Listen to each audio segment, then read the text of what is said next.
Delhi car धमाके की जांच में बड़ा खुलासा, सीरियल ब्लास्ट की साजिश थी। सुरक्षा एजेंसियों ने बड़े हमले को किया नाकाम। सोमवार को नहीं था धमाका करने का प्लान, विस्फोटक को कहीं और शिफ्ट करने की थी तैयारी। कड़ी सुरक्षा और गिरफ्तारी के बाद डर से आतंकियों ने किया धमाका। दिल्ली ब्लास्ट वाली i20 कार का एक और सीसीटीवी फुटेज आया सामने। 29 अक्टूबर को फरीदाबाद के पेट्रोल पंप के पास दिखी कार, वहीं गाड़ी में डॉक्टर अदील और उमर दोनों सवार थे। धमाके की कड़ियां सुलझाने में लगी जांच एजेंसी एफएसएल ने क्राइम स्पॉट से 42 सैंपल कलेक्ट किए। i20 कार के टायर और चेसिस की भी होगी जांच। एफएसएल की टीम को ब्लास्ट स्पॉट से जांच के दौरान 2 जिंदा कारतूस मिले, 2 तरह के विस्फोटक के सैंपल भी हुए बरामद। एफएसएल की टीम सैंपल्स और विस्फोटक की जांच में जुटी, आज शाम तक दे सकती है अपनी पहली रिपोर्ट। दिल्ली में कार ब्लास्ट के बाद जम्मू कश्मीर में एक्शन, 70 से ज्यादा जगहों पर छापेमारी, 100 से ज्यादा लोगों को हिरासत में लिया गया। जम्मू कश्मीर से एक और गिरफ्तारी, पुलिस ने शोपिया से इरफान अहमद को किया गिरफ्तार। श्रीनगर की मस्जिद में इमाम है इरफान पर डॉक्टरों का ब्रेन वॉश करने का आरोप। पुलिस ने इरफान की पत्नी को भी हिरासत में लिया। पुलिस को 5 मोबाइल फोन मिले। दिल्ली ब्लास्ट के पीछे सुसाइड बॉम्बर का एंगल आया सामने। सूत्रों के हवाले से खबर, धमाके के वक्त कार में अकेला था शख्स। अल-फलाह यूनिवर्सिटी पहुंची Faridabad crime branch, south Kashmir के छात्रों से की पूछताछ। डॉक्टर मुजम्मिल के साथ काम करने वालों को किया डिटेन। पाकिस्तान में जैश हैंडलर के संपर्क में था मुजम्मिल, शोपिया के इमाम के जरिए संपर्क में आया था। मुजम्मिल की जैश हैंडलर से वीडियो कॉल पर हुई थी बात। अल-फलाह यूनिवर्सिटी में मुजम्मिल का कमरा और लैपटॉप सील, लैब टेक्नीशियन से पूछताछ कर रही क्राइम ब्रांच। कमरे के लिए 2 महीने का एडवांस पेमेंट किया था। मुजम्मिल के फोन की जांच से बड़ा खुलासा, दिल्ली की कई तस्वीरें मिली। इस साल कई बार दिल्ली आया था मुजम्मिल। लाल किला के मेट्रो स्टेशन के गेट आज भी रहेंगे बंद, सुरक्षा कारणों से दिल्ली मेट्रो का फैसला।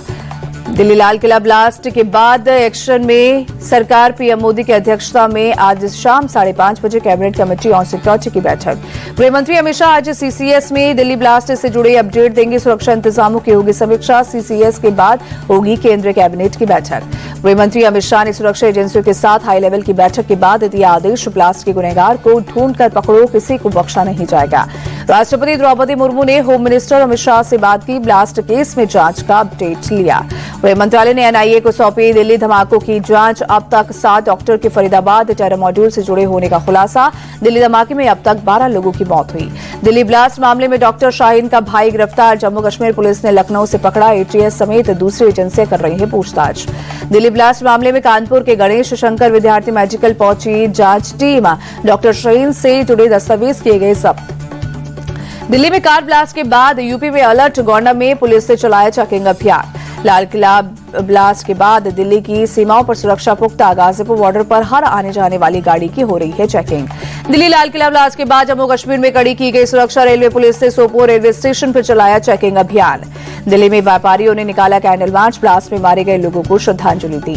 दिल्ली ब्लास्ट पर रक्षा मंत्री राजनाथ सिंह की 2 टूक, दोषियों को किसी भी हाल में बख्शा नहीं जाएगा। टेरर केस में डॉक्टर्स की भूमिका पर आईएमए सख्त, दोषी डॉक्टर्स पर कड़ी कार्रवाई की अपील की। दिल्ली ब्लास्ट को लेकर सपा चीफ ने केंद्र सरकार को घेरा, हमारी खुफिया जानकारी हर बार विफल क्यों हो रही है। सपा नेता अबू आजमी की सरकार से अपील, 6 महीने में ब्लास्ट के दोषियों को पकड़कर फांसी पर लटकवाएं। वहीं दिल्ली ब्लास्ट की दुनिया भर के देशों ने की निंदा। चीन ने जताया दुख, इजरायल बोला आतंकवाद के खिलाफ लड़ाई में इजरायल भारत के साथ। All India Muslim personal law board ने दिल्ली ब्लास्ट को बताया दुखद, निष्पक्ष और गहन जांच की मांग की।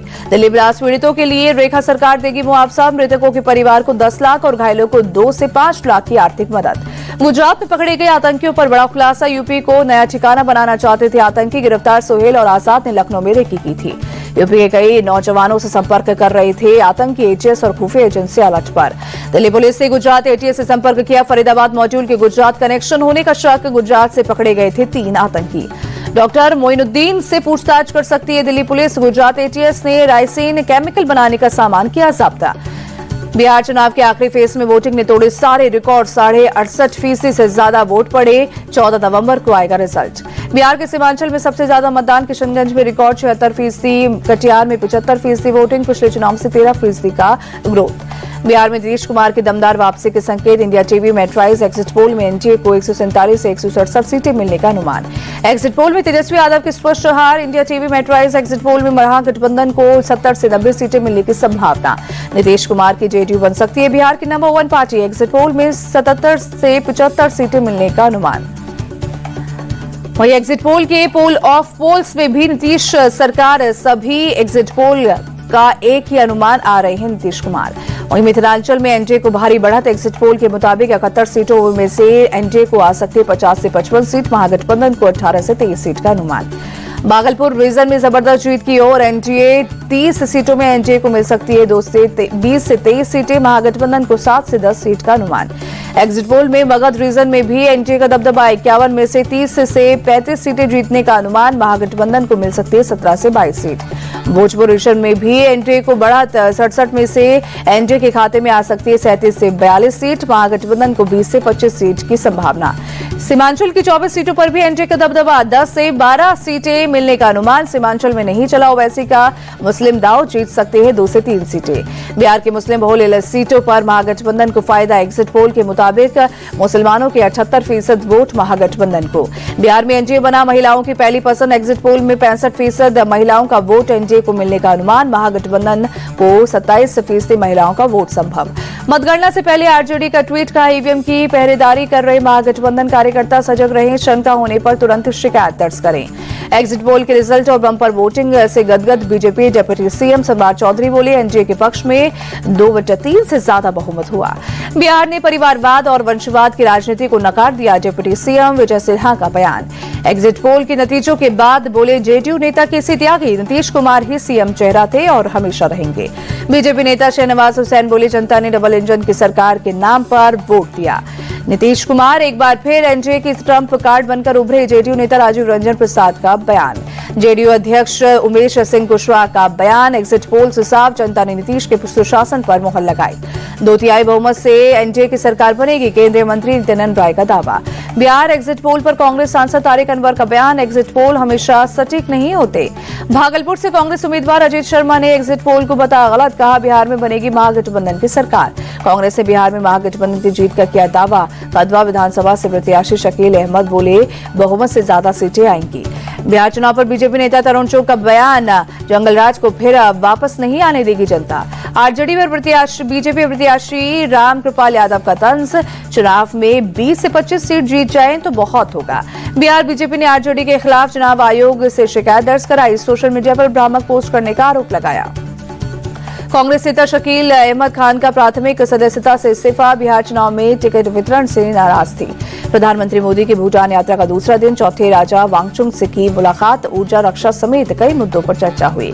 मैक्सिको के विदेश मंत्री से मिले डॉक्टर एस जयशंकर, ट्वीट कर दी जानकारी। कहा, स्वास्थ्य, व्यापार और फार्मास्यूटिकल समेत कई मुद्दों पर चर्चा हुई। कनाडा की विदेश मंत्री अनिता आनंद से भी मिले एस जयशंकर। G7 विदेश मंत्रियों की बैठक की मेजबानी के लिए दी बधाई। कहा, द्विपक्षीय साझेदारी और ज्यादा मजबूत होगी। इंडिया टीवी के चेयरमैन और editor in chief Rajat Sharma को one world one family global leadership award से सम्मानित किया गया। सत्य साई ग्राम संस्थान के प्रमुख सदगुरु मधुसूदन साई ने किया सम्मानित। राजा जी ने सत्य साई ग्राम संस्थान के मेडिकल साइंस के विभागों का दौरा किया। संस्थान के फ्री न्यूट्रिशन, फ्री एजुकेशन और फ्री हेल्थ केयर के मिशन की तारीफ की। दिल्ली के सीएम रेखा ने लगाया जनता दरबार। फरियाद लेकर आए लोगों की सुनी समस्याएं, अधिकारियों को जल्द समाधान के निर्देश दिए। मुंबई के ब्रिज कैंडी अस्पताल में भर्ती फिल्म स्टार धर्मेंद्र की तबीयत स्थिर। आमिर खान ने अस्पताल में जाकर मुलाकात की। फिल्म स्टार गोविंदा की देर रात बिगड़ी तबीयत। मुंबई में जुहू के क्रिटिकेयर एशिया अस्पताल में किए गए भर्ती। कानपुर में चलती ट्रेन से उतरने के दौरान हादसा। ट्रेन और प्लेटफॉर्म के बीच में फंसने से युवक की मौत। हादसे का लाइव वीडियो आया सामने। कानपुर में फूड एंड ड्रग्स विभाग ने 5 फर्मों के गोदामों पर की रेड। 7.5 करोड़ की नशीली दवाएं जब्त की। फूड एंड ड्रग्स विभाग ने रेड के दौरान भारी मात्रा में एक्सपायर्ड दवाएं भी बरामद की। सभी गोदाम को किया गया सील। रोहतक पुलिस की बड़ी कार्रवाई। चेकिंग के दौरान गाड़ी से 1 करोड़ कैश जब्त। आईटी विभाग और रोहतक पुलिस जांच में जुटी। सबरीमाला सोना चोरी मामले में पुलिस की बड़ी कार्रवाई। टीडीपी के पूर्व अध्यक्ष एन वासु को हिरासत में लिया गया। एमपी के बालाघाट में एक सिरफिरे ने लड़की का गला रेत कर की हत्या। पुलिस ने आरोपी को हिरासत में लिया। गुजरात के नवसारी में बिश्नोई गैंग और पुलिस की मुठभेड़। 4 आरोपी गिरफ्तार, 1 घायल। एमपी के श्योपुर में कांग्रेस विधायक ने किया जल सत्याग्रह। किसानों को फसलों का मुआवजा देने की कर रही है मांग। दिल्ली में प्रदूषण ने तोड़े इस साल के सारे रिकॉर्ड। अधिकतम AQI 428 तक दर्ज किया गया। दिल्ली में खतरनाक स्तर पर प्रदूषण। इंडिया गेट के पास AQI 408 पहुंचा। इलाके में जहरीली धुंध की चादर छाई। दिल्ली में बढ़ते प्रदूषण के चलते पानी का छिड़काव। अकबर रोड पर टैंकर से किया गया पानी का छिड़काव। दिल्ली में बढ़ते प्रदूषण के बाद ग्रैब 3 लागू। सीएम रेखा गुप्ता बोली, पॉल्यूशन रोकने के हर संभव कदम उठाए जा रहे हैं। प्रदूषण को रोकने के लिए सरकार प्रतिबद्ध, दिल्ली के मंत्री आशीष सूद का बयान। एक्वाई डाटा के साथ फर्जीवाड़ा कर रही है दिल्ली सरकार, आपा दिल्ली अध्यक्ष सौरभ भारद्वाज ने लगाया आरोप। पाकिस्तान की राजधानी इस्लामाबाद में एक जिला अदालत के बाहर पार्किंग में खड़ी कार में जोरदार ब्लास्ट, कार के गोले में तब्दील हुई कार, वहीं 12 लोगों की मौत, 36 लोग घायल हुए। कार में धमाके से कोर्ट परिसर में मचा हड़कंप, आसमान में आग के लपटे और काला धुआं उठा, कई मील दूर तक सुनाई पड़ी धमाके की आवाज। फायर ब्रिगेड की टीम ने आग पर काबू पाया। पाकिस्तान ने अफगानिस्तान के संगठन पर लगाया आत्मघाती हमले का आरोप, अभी तक किसी संगठन ने नहीं ली हमले की जिम्मेदारी। दिल्ली ब्लास्ट के बाद कोलकाता पुलिस ने सुरक्षा इंतजाम कड़े किए, भारत और साउथ अफ्रीका की टीमों के बीच मैच के दौरान सुरक्षा के होंगे पुख्ता इंतजाम।